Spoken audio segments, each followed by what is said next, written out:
नमस्कार दोस्तों। आज की इस पोस्ट में गरुड़ पुराण के माध्यम से जानेंगे कि आत्मा जब शरीर छोड़ती है तो क्या मनुष्य को पहले ही पता चल जाता है। तो देरी किए बिना आज की इस पोस्ट को आगे बढ़ाते हैं।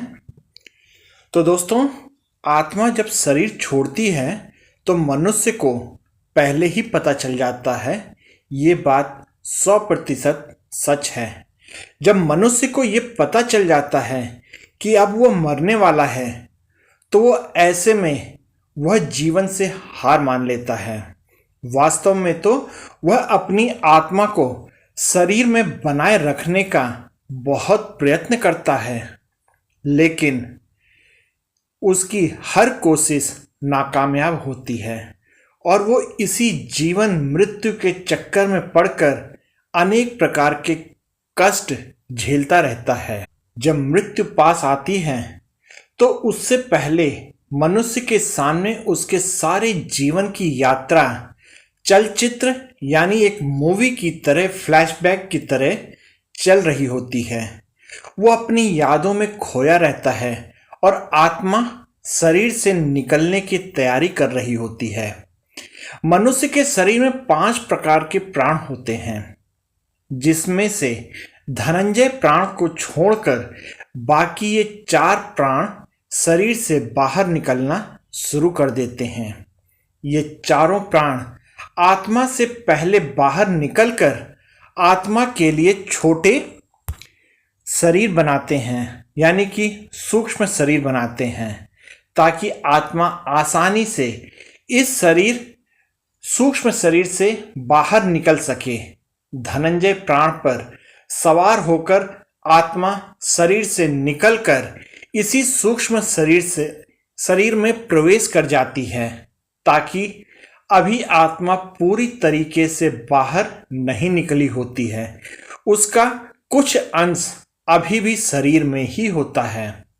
बाकी के दूसरे प्राण धीरे धीरे शरीर से बाहर निकल रहे होते हैं कि व्यक्ति को पता चल जाता है कि उसे बेचैनी होने लगती है, घबराहट होने लगती है, सारा शरीर फटने लगता है, खून की गति धीमी होने लगती है, सांस उखड़ने लगती है, बाहर के द्वार बंद होने लगते हैं, अर्थात याददाश्त कम होने लगती है और बेहोशी छाने लगती है। चैतन्य ही आत्मा के होने का संकेत है और अब आत्मा ही शरीर छोड़ने को तैयार है, तो चेतना को तो जाना ही है और इसलिए व्यक्ति मूर्छित होने लगता है। उसकी बुद्धि समाप्त हो जाती है और उसे किसी अनजाने लोक में प्रवेश की अनुभूति होने लगती है। यह चौथा आयाम होता है। फिर मूर्छा आ जाती है और आत्मा एक झटके से किसी भी खुली हुई इंद्रिय से बाहर निकल जाती है और यह वही समय होता है जब चेहरा विकृत हो जाता है। यही स्थिति आत्मा के शरीर छोड़ देने का मुख्य चिन्ह होता है।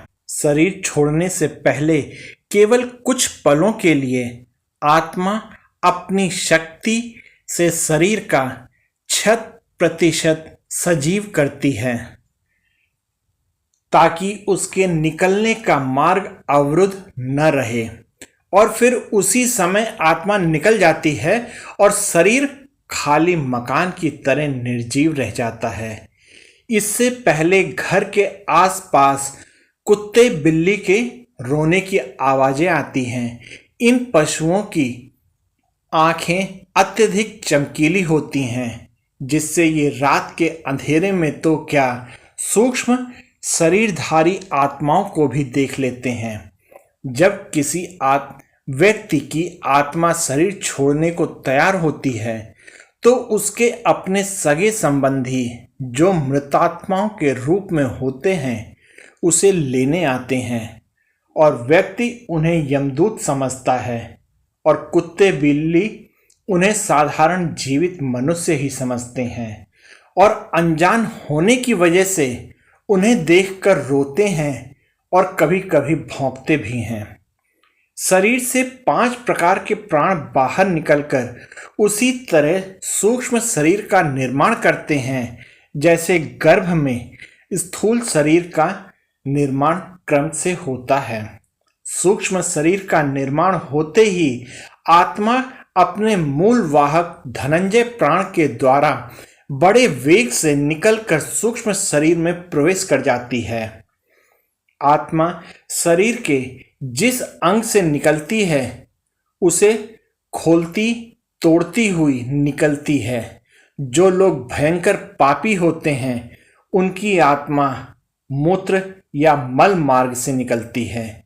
जो पापी भी होते हैं और पुण्यात्मा भी, उनकी आत्मा मुख से निकलती है। जो पापी कम और पुण्यात्मा अधिक होते हैं उनकी आत्मा नेत्रों से निकलती है। और जो पूर्ण धर्मनिष्ठ हैं, पुण्यात्मा और योगी पुरुष हैं, उनकी आत्मा ब्रह्मरंध्र से निकलती है।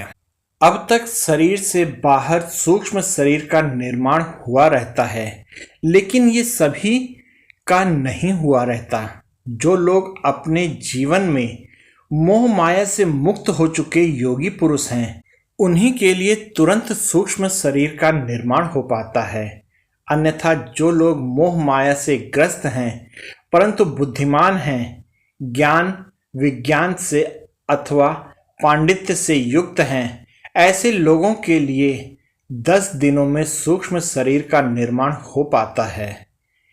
हिंदू धर्म शास्त्र में 10 गात्र का श्राद्ध और अंतिम दिन मृतक का श्राद्ध करने का विधान इसलिए है कि 10 दिनों में शरीर के 10 अंगों का निर्माण इस विधान से पूर्ण हो जाए और आत्मा को सूक्ष्म शरीर मिल जाए। ऐसे में जब तक 10 गात्र का श्राद्ध पूर्ण नहीं होता और सूक्ष्म शरीर तैयार नहीं हो पाता, आत्मा प्रेत शरीर में निवास करती है। अगर किसी कारणवश ऐसा नहीं हो पाता तो आत्मा प्रेत योनि में भटकती रहती है।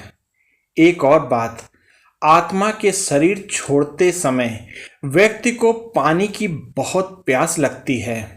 शरीर से प्राण निकलते समय कंठ सूखने लगता है, हृदय सूखता जाता है और इससे नाभि जलने लगती है।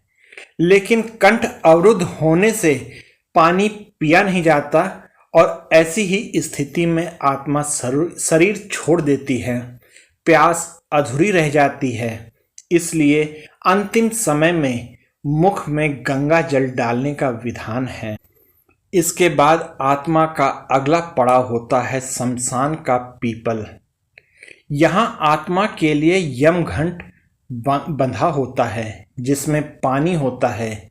यहाँ प्यासी आत्मा यमघंट से पानी पीती है जो उसके लिए अमृत तुल्य होता है। इसी पानी से आत्मा की तृप्ति अनुभव करती है। हिंदू धर्म शास्त्रों में विधान है कि मृतक के लिए यह सब करना अति आवश्यक होता है ताकि मृतक की आत्मा को शांति मिले। अगर किसी कारणवश मृतक का 10 गात्र का श्राद्ध न हो सके और उसके लिए पीपल पर यमघंट भी न बांधा जा सके तो उसकी आत्मा प्रेत योनि में चली जाएगी और फिर कब वहां से उसकी मुक्ति होगी कहना कठिन होगा।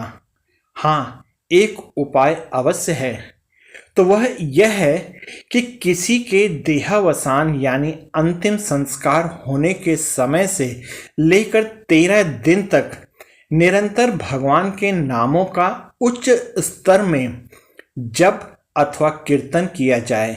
जो संस्कार बताए गए हैं उनका पालन करने से मृतक भूत प्रेत की योनि, नरक आदि में जाने से बच जाएगा। लेकिन यह करेगा कौन? यह संस्कारित परिजन, संतान, नातेदार ही कर सकते हैं। अन्यथा आजकल अनेक लोग केवल औपचारिकता निभाकर केवल दिखावा ही अधिक करते हैं।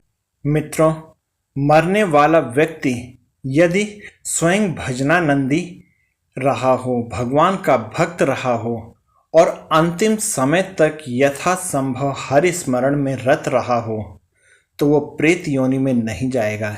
उसकी मुक्ति स्वयं हो जाएगी, जिससे भगवान के धामों में देह त्यागी हो, अथवा जिसका दाह संस्कार काशी, वृंदावन या चारों धामों में से किसी एक में हुआ हो, वह भी भूत प्रेत की योनि में नहीं जाएगा, उसे स्वयं मुक्ति मिल जाएगी।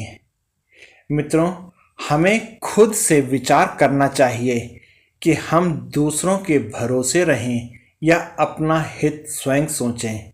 ये जीवन बहुत अनमोल है, इसलिए इसको व्यर्थ मत गंवाएं। एक एक पल को सार्थक करें, हरि नाम का नित्य आश्रय लें, मन के दायरे से बाहर निकलकर सचेत होकर जीवन को जिएं, ना कि मन के अधीन होकर। यह मानव शरीर बार बार नहीं मिलेगा, यह मानव शरीर बार बार नहीं मिलेगा। जीवन का एक एक पल जो गुजर रहा है वह फिर वापस नहीं मिलेगा। इसमें जितना अधिक हो भगवान का स्मरण जप करते रहें। हर पल जो भी कर्म करें वो बहुत सोच समझ कर करें, क्योंकि कर्म परछाई की तरह मनुष्य के साथ रहते हैं। इसलिए सदा शुभ कार्यों की शीतल छाया में रहें। वैसे भी कर्मों की ध्वनि शब्दों की ध्वनि से अधिक ऊंची होती है। अतः सदा कर्म सोच विचार कर करें। जिस प्रकार धनुष में से तीर छूट जाने के बाद वापस नहीं आता, इसी प्रकार जो कर्म आपसे हो गया वह उस पल का कर्म वापस नहीं होता, चाहे कर्म अच्छा हो या बुरा। इसलिए इससे पहले कि आत्मा इस शरीर को छोड़ जाए, शरीर में रहते हुए आत्मा को यानी स्वयं को जान लें और जितना अधिक हो सके मन से, वचन से, कर्म से भगवान श्री राम या श्री कृष्ण का ध्यान, चिंतन, जप, कीर्तन करते रहें।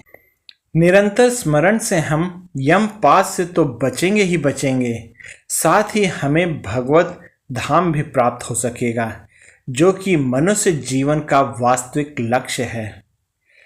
तो दोस्तों, आशा करता हूँ कि आपको ये पोस्ट पसंद आई होगी। ऐसे ही रोचक जानकारियों के लिए अबीज स्टूडियो में हम फिर से मुलाकात होगी। तब तक के लिए आप हंसते रहें, खुश रहें और औरों को भी खुशियाँ बांटते रहें।